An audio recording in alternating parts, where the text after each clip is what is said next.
akamaro k'ubutumwa bw'ubugorozi n'ivugurura bwaje bukenewe rwose buwembura imitima yari yarabye bugakiza imibiri yamunzwe n'indwara.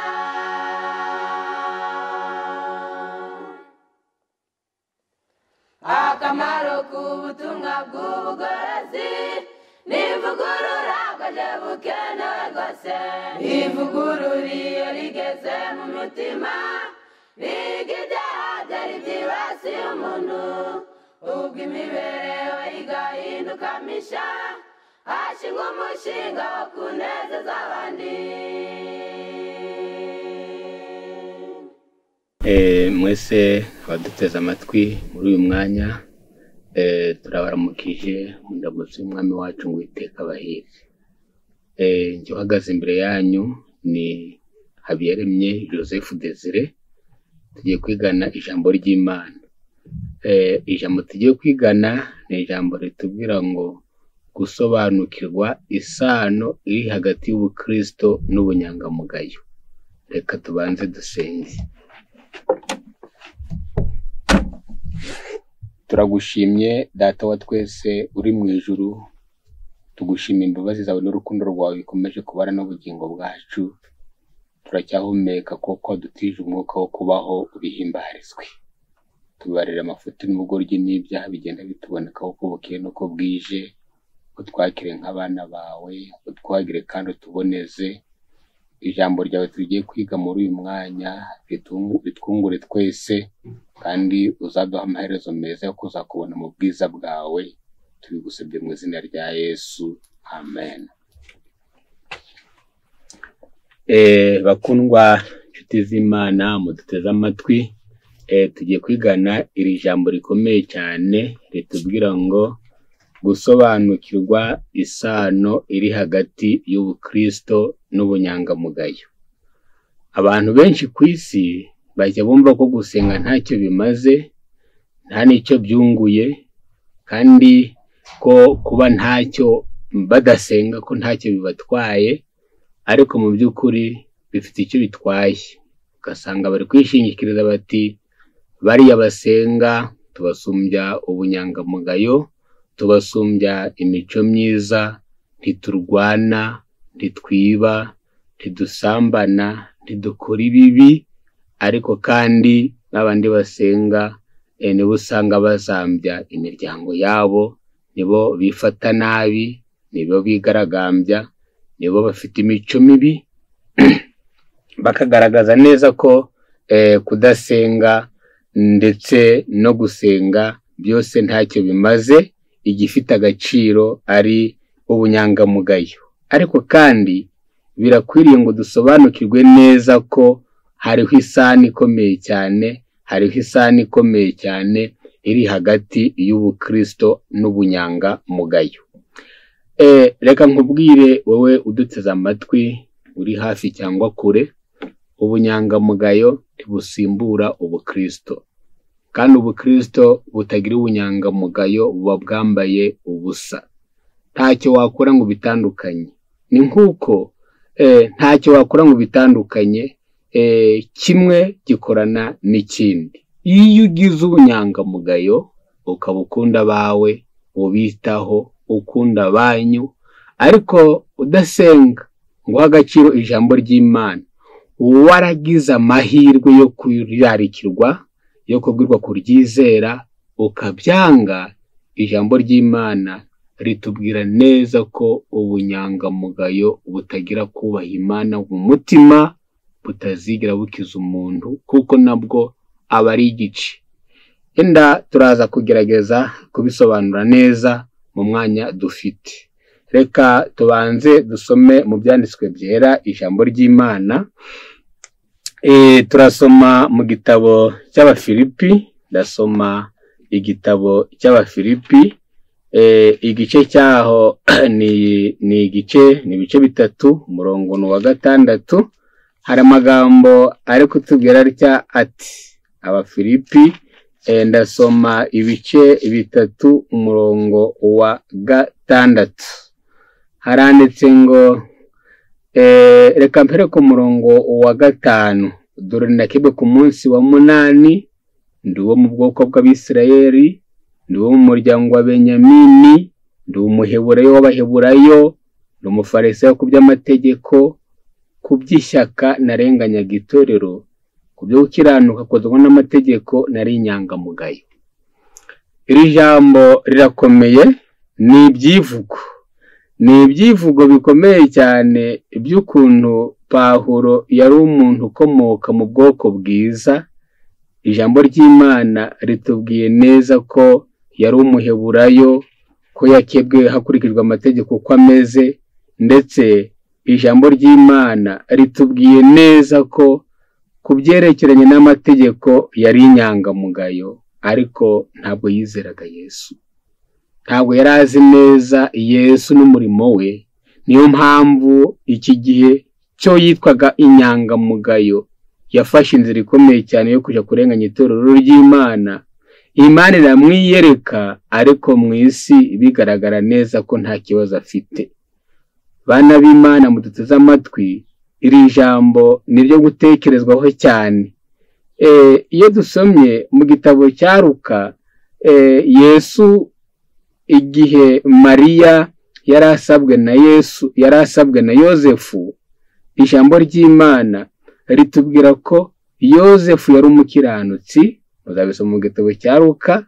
Yosefu yari umukiranutsi, ngo ariko agambirira kubenga Mariya rwihishwa. Birumvikana ko yari inyangamugayo Yosefu, ariko mu mutima hahandi ubukristo bugomba kugera, hahandi umuntu ashobora kugambirira abandi ntibabibone, bakamwita mwiza ariko ufite ikibazo yiyiziho n'Imana ifite ikimuziho, ngo yashatse kumubenga rwihishwa. Nicyo gutekerezwaho. Ubunyangamugayo mu isi ni imico myiza, no kugaragara neza, ariko imbere y'Imana birukundi. Mu isi birakwiriye ngo abantu bagaragaza ibyiza, abantu bagaragaza ibikorwa byiza, abantu babera abandi umugisha, ariko byitwa ubunyangamugayo gusa, ariko ntibyitwa ubukristo. Kubera ko umuntu yagaragariza abandi ibyiza bakamwita inyangamugayo, ariko mu mutima ari ukundi. Ijambo riravuze ngo Yosefu yari umukiranutsi. Yosefu yari umukiranutsi kandi yari inyangamugayo, ariko yarasabye Mariya. Ijambo ry'Imana riratubwira ngo agambirira kumubenga rwihishwa. Ni gute iri jambo ryakozwe rityo? Birumvikana ko ni Luka ibice ni 1 ku murongo wa 6 haranditse ngo bombi bari abakiranutsi imbere y'Imana, bagendera mu mategeko n'imihango y'Umwami Imana, byose ari inyangamugayo. Ariko ntibagiraga umwana, kuko Elisabeti yari ingumba, kandi bombi bari bageze mu zabukuru. Ntekereza ko iri jambo ryo ritubwira neza ibyerekeranye n'ubunyangamugayo bwa Yohana n'ubunyangamugayo bwa Elisabeti, ariko iryo somo rindi ryo ritubwira neza ko Yosefu yashatse kubenga Mariya, kubera ko yumvise neza yuko atwite, ariko yibaza ukuntu umuntu yasabye ari umwari, yibaza ukuntu umuntu batigeze baryamana, yibaza ukuntu yari azi neza ko agiye kuzashyingirwa umuntu w'inyangamugayo, yibaza ukuntu yatwise arangije ngo agambirira kumubenga rwihishwa, ariko ntiyamubwira. Icyo nshatse kuvuga muri uyu mwanya ni uko muzasanga ayo magambo aboneka mu gitabo cya Luka, umurongo wa igitabo cya Matayo igice 1 umurongo wa 19. Reka turisome turisobanukirwe neza. Haranditse ngo yego umugabo Yosefu, kuko yari umukiranutsi kandi adashaka kumukoza isoni ku mugaragaro, yigira inama yo kumubenga rwihishwa. Akibitekereza, marayika w'Umwami Imana mubonekera mu nzozi ati, Yosefu mwene Dawidi, witinya kurongora umugeni wawe Mariya, kuko imbuto imurimo ari iy'Umwuka Wera. Iri jambo niryo gutekerezwaho mu busanzwe, mu buzima busanzwe. Yaba Mariya ntabwo yari abizi, yaba abaturage ntibari babizi, nawe ubwe ntibisohoye ku munwa. Ijambo ry'Imana riratubwiye ngo adashaka kumukoza isoni yigira inama yo kumubenga rwihishwa.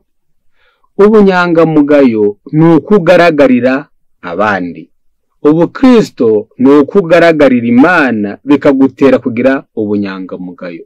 Kimwe nticyabaho kidafite ikindi. Reka nkubwire ngo kugira ubunyangamugayo gusa utagira ubukristo, waje ugaragarira abantu neza ukabakorera ibyiza, nyamara kandi hakaba haba n'ibyo ukoze bidahamanije n'umutimanama wawe. Ngaho reka dusome irindi jambo ntekereza ko ridufasha mu gitabo cya Abafilipi. N'ubundi ndasoma igice kimwe ku murongo wa 6. Abafilipi igice kimwe umurongo wa 6. Hari amagambo akomeye cyane iyo gutekerezwaho muri iyi nsanganyamatsiko yacu itubwira ngo isano iri hagati y'ubukristo ndetse n'ubunyangamugayo. Haranditse iri jambo ntekereza ko rikomeye cyane ryo gutekerezwaho. Ni ijambo nibwira ko ridufasha cyane. Icyo nzi neza rwose ndashidikanya ni uko yatangiye umurimo mwiza muri mwe izawurangiza rwose kugeza ku munsi wa Yesu Kristo. Iri ni ijambo ryo gutekerezwaho. Nibwira ko ubukristo bwo gukorera mu mutima, ubukristo bukomoka kwizera ijambo ry'Imana. Ubukristo ni imbaraga y'Imana ikorera mu muntu igatuma umuntu agaragaza ubunyangamugayo, ariko bukomotse mu hindukamico. Naho ubunyangamugayo birashoboka yuko umuntu yagira ibikorwa byiza agakora ibikorwa bitari bimwe, ariko mu by'ukuri muri we harimo ikindi, nk'uko Yozefu yari agambiriye kubenga Mariya rwihishwa, marayika w'Imana agatabara akamukosora. Rero iyo umuntu ashobora gukora ibyiza ukibwira ko ari byiza, ariko bifite indi mpamvu. Reka twihute cyane turebe aya magambo akomeye yo gutekerezwaho. Uwitwa Nikodemo muzamusanga mu gitabo cya Yohana 3:1. Igitabo cy'Uwifuzwa ibihe byose kitubwira neza ko uyu mugabo witwa Nikodemo yakundwaga n'abantu, akiringirwa nabo, ndetse bari baramugizeho ibyiringiro bitewe n'ibintu bitatu yari afite. Igitabo cy'Uwifuzwa ibihe byose ndasoma mu page yaho ya 218. Ni ijambo ryo gutekerezwaho. Uyu mugabo witwa Nikodemo 218. Haranditse ngo Nikodeme, membre honoré du Sénat israélite, posséda une vaste culture et des talents exceptionnels, occupait une place importante et jouissait de la confiance de la nation juive. Ndasomye ngo Nikodemo, umwe mu bagize inteko nkuru ya Isirayeli, wari ufite imico yo mu rwego rwo hejuru, yari afite impano zidasanzwe, wari ufite umwanya w'ingenzi, kandi wari wiringirwaga n'ishyanga ry'Abayuda. Comme tant d'autres, il fut lemoué par l'enseignement de Jésus. Kimwe n'abandi nawe yakangaranijwe n'inyigisho za Yesu. Uyu Nikodemo bari bamuzi nk'umuntu mwiza, bari bamuzi nk'umunyamico myiza, bari bamuzi nk'umuntu ufite impano zidasanzwe, bari bamuzi nk'umuntu ufite imico yo mu rwego rwo hejuru ndetse n'ubuhanga bwo mu rwego rwo hejuru, ariko ntabwo yari afite ubukristo. Niyo mpamvu ibyo byiza yari afite byari byiza ariko bidahagije. Yesu aramubwira ngo ngombwa nuko nawe ukwiriye kubyarwa ubwa kabiri. Afite imico myiza nk'iyo ngiyo, afite impano zidasanzwe, Reka turebe irindi jambo ryo gutekerezwaho. Ndasoma mu gitabo cy'uwifuzwa ibihe byose n'ubundi, paje 946, aka gatoya 946. Hari amagambo nifuza gusomamo cyane akomeye kandi meza yo gutekerezwaho. Haranditse ngo il se peut que ceux qui sont roués par le Christ aujourd'hui du jugement ne sont pas très versés dans les sciences théologiques, mais ils ont cultivé le principe divin. Birashoboka ko babandi bazashimwe ku munsi w'urubanza rwa Kristo kuba batabarirwa mu bantu bagize ubumenyi bw'iyobokamana, ariko bimenyereje amahame mvajuru. Grâce à l'influence de l'esprit divin, ils ont exercé une action bienfaisante sur leur entourage. Baravuze ngo bikomotse ku mbaraga y'ubuntu bw'Imana, bagaragaje ibikorwa by'ubugiraneza ku babazengurutse. Ils s'en trouvent même parmi les païens qui ont cultivé un esprit de bonté avant même d'avoir entendu les paroles de vie. Ils ont eu des amabilités pour les missionnaires et les ont même servi au péril de leur vie. Iri jambo rirakomeye cyane. Bashobora no kugaragara mu banyamahanga, ariko bimenyereje umwuka w'ubugwaneza, batarigeze bumva na rimwe ijambo ry'ubugingo, ndetse bakagira imico myiza kugira ngo babashe gukora umurimo w'ivugabutumwa, ndetse bakore n'umurimo wo gukiza ubugingo bw'abandi. Il est des pays qui dans leur ignorance adorent Dieu. Hariho abanyamahanga mu bujiji bwabo baramya Imana. Bien que la lumière ne leur ait jamais été apportée par des agents humains, ariko abo bantu bakaba batarigeze bagezwaho umucyo bazaniwe n'abantu b'Imana. Ils ne périront pas, ntago bazigera barimbuka. Kuramya Imana mu bujiji, ukagira imico myiza, ukitangira abandi mu byuzi kandi ntacyo wirengagije. Ijambo turasomye ngo batarigeze bagezwaho n'ijambo ry'Imana ikoresheje abagaragu bayo. Ijambo riravuze ngo abo bantu ntibazigera barimbuka. Hepfo aravuze ngo si ils ignorent la loi écrite, ils ont attendu la voix divine leur parla au moyen de la nature, ils ont fait ce que exige la loi. Nubwo batazi amategeko yanditswe, bumvise ijwi ry'Imana rivugana nabo, rivugira mu byaremwe, kandi bumva icyo amategeko y'Imana asaba. Les œuvres démontrent que leurs cœurs ont été touchés par le Saint-Esprit. Aravuze ngo imirimo yabo igaragaza neza ko imitima yabo yakabakabwe n'umwuka wera. Aussi sont-ils reconnus comme des enfants de Dieu, kugeza ubwo bamerwa kandi bagafatwa nk'abana b'Imana. Iri jambo reka twongere turisubiremo. Imico myiza ni myiza, ifite n'agaciro, ariko igihe cyose umuntu agaragaje imico myiza ariko yanze kumva ijambo ry'Imana, anini ijambo ry'Imana rimuhendahenda rinyuriye mu byaremwe, nkuko barabyagenze bari kurimbuka, ariko bagize umutima w'ubwaneza, bumva ijwi ry'Imana rivugana n'imitima nama yabo, bigira Imana ku byaremwe, icyo bazi, icyo bafite bagiha agaciro. Ijambo ry'Imana riravuze riti kubera ko nta jambo ry'Imana rinyuriye mu bagaragu bayo ryigeze ribageraho, bakagendera ku mucyo bari bafite, bazajya mu ijuru, ntabwo bazarimbuka. Ariko wowe nshuti mukundwa, imico myiza wagira uko ari iyo ariyo yose, imvugo nziza wagira iyo ariyo yose, ibikorwa byiza wagira ibyo ari byo byose, ariko ukanga kwemera ijambo ry'Imana, ukanga kwemera kwibuka Imana, ukanga amategeko yayo, ibyo abagabura b'ijambo ry'Imana bakubwira ukanga kubyumva, byange bikunde ntabwo uzajya mu ijuru, amaherezo uzasoza nabi. Rero abantu bashobora kwibaza bati none birashoboka bite ko umuntu koko yazabura ubugingo buhoraho? Yazabubura nubwo yaba yagaragaje imirimo myiza, yaba yarakoze neza, cyane ko iyo ukoreye Imana udahamanije n'ijambo ryayo, haba harimo indonke yihishiriwe, kubera ko Imana yakunze abantu ntakibashakaho kugira ngo bazabone ubugingo.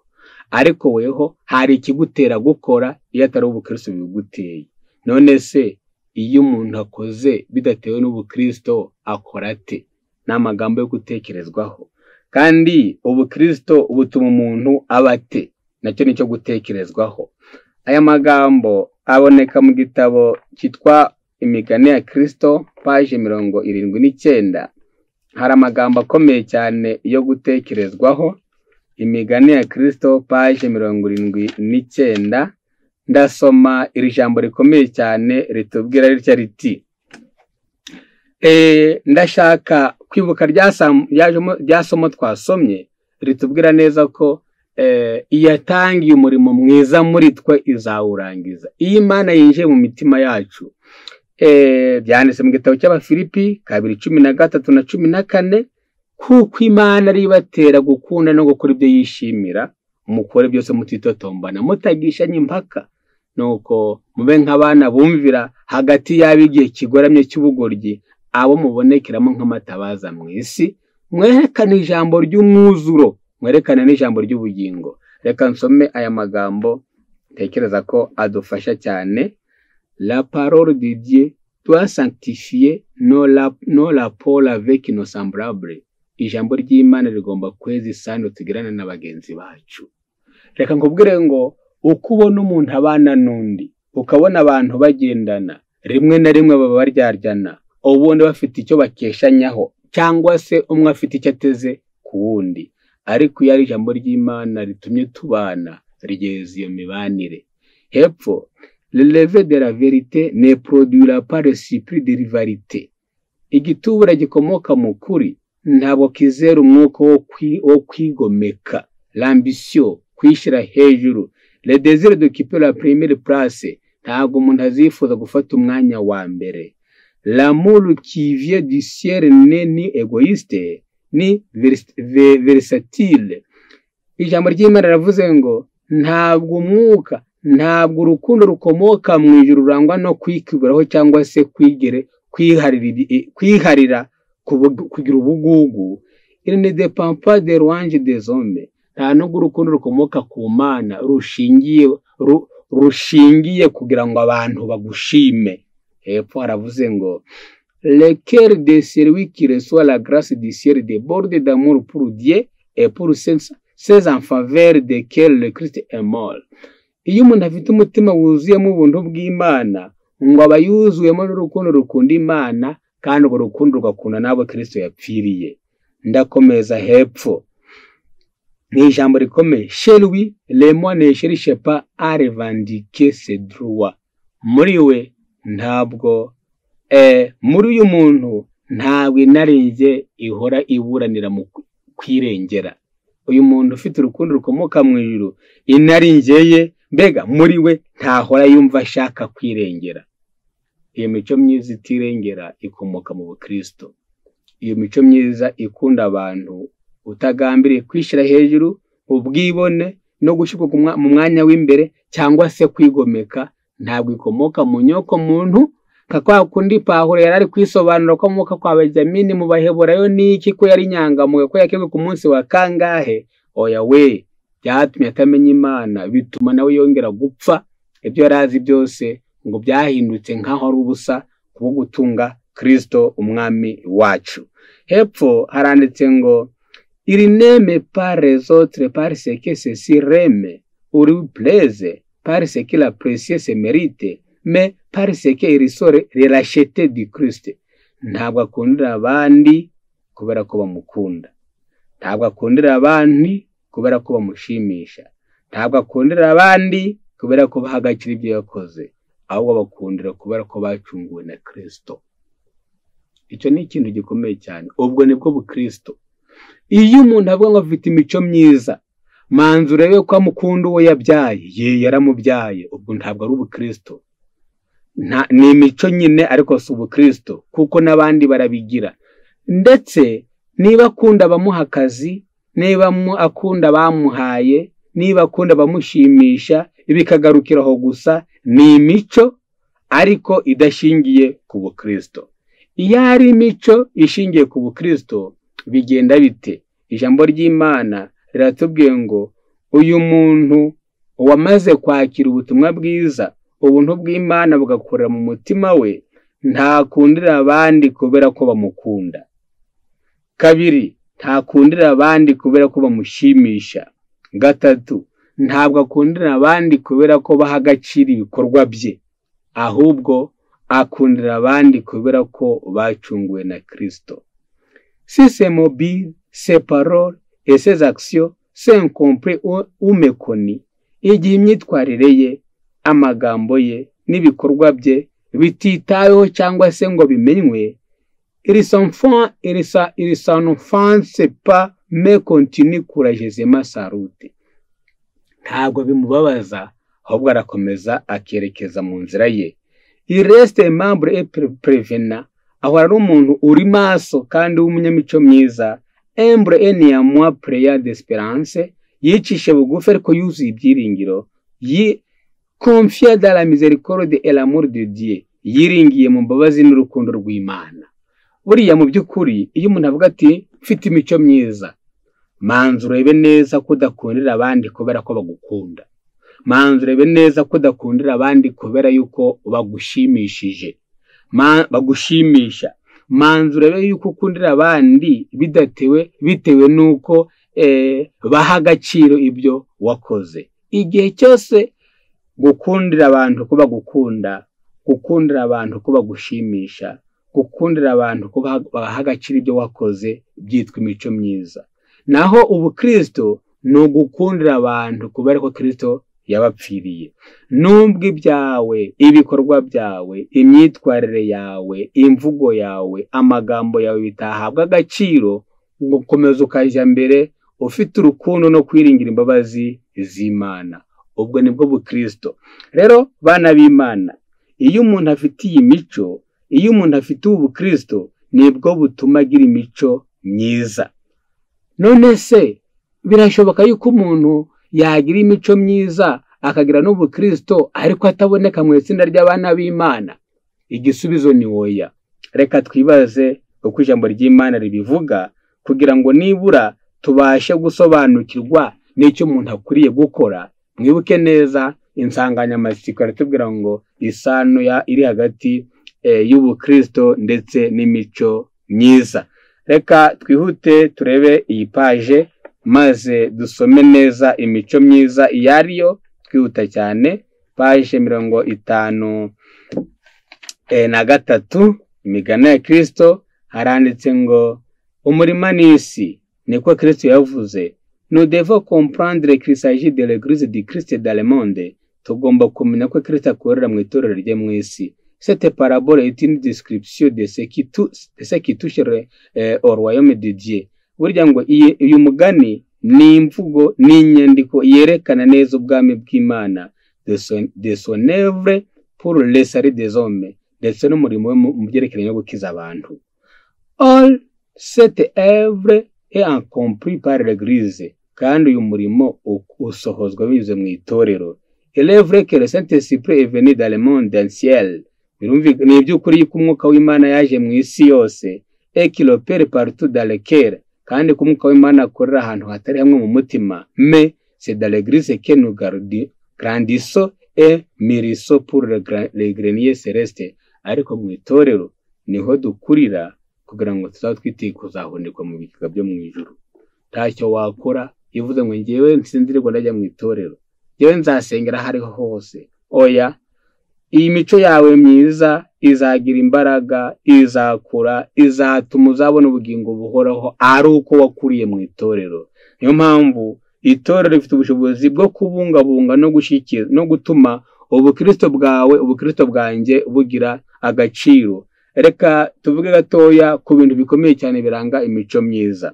Yenda mu gitabo cyitwa Twebwe n'Abana Bacu hariho amagambo aboneka ku ipaje ya 338, haranditse iri jambo riri kutubwira 336, haravuze ngo iyo umuntu amaze kwakira runo rukundo rw'Imana agakundira abantu kubera ko Kristo yabacunguye, ntabakundire bya bindi twasomye bitatu bibanza, ko bamukunda, ko bamushimisha, ko bahagakira ibyo yakoze, ahubwo akabakundira kubera ko Kristo yabacunguye. Uyu muntu bituma yumva agomba kuba mu itorero kugira ngo abashe kuhakurira, agire imirimo myiza, ubu Kristo n'ubunyangamugayo bifatane, bizatuma yitwa umukiranutsi kandi asoze neza. Abifatanya n'iri jambo rikomeye cyane imbere y'Imana. Il s'agit ensemble de vivre pieusement de voir envers Dieu. Yumva neza agomba kubaho yubaha Imana nk'ikigombera asabwa ku Mana. Justement de voir envers notre prochain. Yumva agomba kuba inyangamugayo mu mikoranire ye n'abagenzi be. Et sagement de voir envers nous-mêmes. Kandi agomba kubaho ari umunyabwenge nk'ibyo asabwa. Reka turundure tuvuga tuti, mwana w'Imana, ntukazigere ugaragaza neza yuko uzaba umukristo, uzaba umukristo gusa ngo ubure ubunyangamugayo. Kandi nabwo ntabwo bishoboka neza yuko waba inyangamugayo ngo Imana izakwemere ubunyangamugayo bwawe budashingiye ku bukristo. Twasanze ko kenshi umuntu ashobora kugira ubunyangamugayo ariko mu mutima ari ikibazo, kandi Imana ireba mu mutima kuruta uko yita ku byo abantu bareba. Abantu bareba ubunyangamugayo bw'ibikorwa, niho amaso y'abagarukira. Imana yo ikareba ibikorwa ukoze, igahuza n'umugambi ubikoranye, bigatuma ikwita umukiranutsi. Ngaho reka tugane aho tugiye gusoreza. Ijambo twiganaga ryatubwiraga gusobanukirwa ubukristo n'ubunyangamugayo. Nta waba umukristo ngo abure ubunyangamugayo, kandi ubukristo butagira ubunyangamugayo ntibwakwemerwa na rubanda, ndetse n'Imana ntiyabwemera. Birakwiriye ngo ubukristo bubyara ubunyangamugayo, nyamara kandi ntabwo ubunyangamugayo bubyara ubukristo, kuko wagaragara imbere y'abantu, ukogezwa imbere y'abantu, ariko ukazabona ubugingo buhoraho. Ngaho uwamaze kwakira ubutumwa bwiza cyangwa ijambo ry'Imana, cya gitubura cy'ukuri kigakora mu mutima we, bituma yera imico myiza, yera imyifatire myiza, bigatuma yitwa inyangamugayo. Reka dusome aya magambo agana aho dusoreza. Ni ibintu 10 biranga imico myiza. Ni ukwitegeka no kwicisha bugufi, ni ukwemera, ni ukuba mu ruhande rwiza, ni ukugira impagarike ikora kandi ukagira ibyo uhugiramo, ni ukugira ubushobozi bw'ubwenge, ni ukubungabunga umucyo wo mu maso, ni ukugira imibanire myiza hagati yawe n'abandi, ni ukugira gahunda, ni ukugira ubwenge, ni ugukiranuka ku mahame, ndetse ukagira ibyiringiro. Iyo umuntu afite ibintu uko ari 10 aba afite imico myiza. Nabisubiramo, ni ukwitegeka no kwiyoroshya, ni ukuba mu ruhande rwiza, ibyo bisa attitude positive, ni ukugira impagarike nzima kandi ukagira ibyo uhugiramo. Ni icya 4 kivuga tuvuga ngo faculté mentale, ubushobozi bw'intekerezo, ni ukugira ibyishimo kandi ukagira umucyo mu maso, ni ukugira imibanire myiza kandi ugashikirana, ni ukugira gahunda, ni ukugira ubwenge, ni ugukiranuka ku mahame y'ijambo ry'Imana, ndetse ukabaho ufite ibyiringiro, uvuga uti nubwo napfa nyiringira. Reka dusoze tuvuze tuti, igitabo cy'Abafilipi niho tugiye gusoreza ibice 2. Ndasoma umurongo wa 4. Hari amagambo akomeye cyane yo gutekerezwaho. Abafilipi ibice 2 umurongo wa 4 haranditse ngo, umuntu wese muri mwe areke kwizirikana ubwe gusa, ahubwo azirikane n'abandi. Mugire wa mutima wari mu Kristo Yesu. Yesu yari afite imico myiza, yari inyangamugayo, kandi Yesu yari umwana w'Imana, ubukristo bumurimo kuko ni wiswe Kristo. Nicyo gituma tugomba kumwigiraho, kandi aho tugomba kubikorera tukabyigira, kandi tugakurira twiteguye kuzajya mu ijuru no mu itorero. Ngaho sobanukirwa ubukristo bubyara ubunyangamugayo. Ubunyangamugayo gusa ntibwazakujyana mu ijuru, kandi nta waba umukristo by'ukuri ngo abure ubunyangamugayo. Bikora bikoranye, kimwe kibana n'ikindi. Ngaho bana n'Imana, nawe ugire wa mutima uri muri Kristo Yesu. Buri wese yere kwizirikana, ahubwo azirikane n'abandi. Imico myiza ntikakubureho, kandi izabishingiye ku bukristo. Nta kimvugo ya Yesaya yanditse ngo ezi isoko amazi azaba meza. Imana ibidushoboze kuko yabisezeranye. Tubiseberane twese muri uyu mwanya ngo biduhere ubuntu kuko yabisezeranye, mu izina rya Yesu, amen. Akamaro k'ubutumwa bw'ubugorozi n'ivugurura bwaje bukenewe rwose, buwembura imitima yari yarabye, bugakiza imibiri yamunzwe n'indwara.